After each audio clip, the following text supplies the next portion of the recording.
Education should teach students why they should be down on their knees before the greatest works of civilization.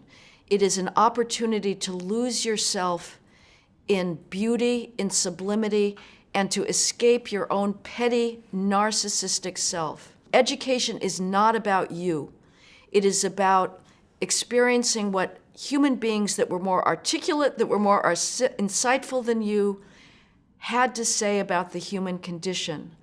And the tragedy of our current education system, with its groundless attack on Western civilization as the source of the world's evils, is that it is giving students an excuse to perpetuate their own ignorance, to avoid losing themselves in greatness and beauty, and to think of themselves solely as victims or as oppressors who must do constant penance for their inherited guilt.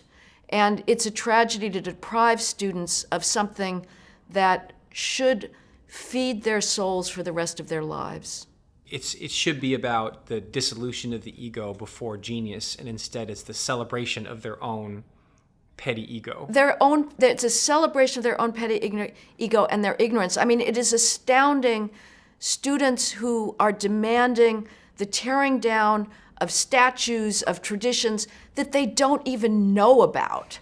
I remember there was a student petition that came out of some private liberal arts school of the black students that were parroting high academic theory about the Enlightenment and claiming that the Enlightenment and the idea of truth, the idea of objectivity, these ideas were simply covers for the oppression of blacks. You can be sure that none of those students had read Voltaire, had read Diderot, had read Rousseau. They knew nothing about what the Enlightenment was, who these authors were, David Hume, and what they were reacting against. And yet they are given license now by a faculty that has totally abdicated its responsibility for education to exert mob rule over the past. So you don't support replacing Huckleberry Finn with Ibram X. Kendi? You think something's lost when they do that?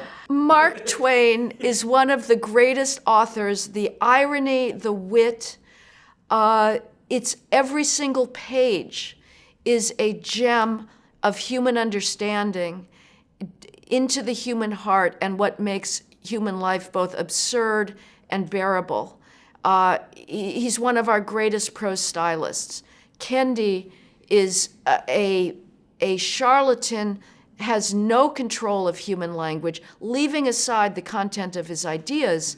As a stylist, there's no comparison, and human children should fill their ears with the greatest language possible.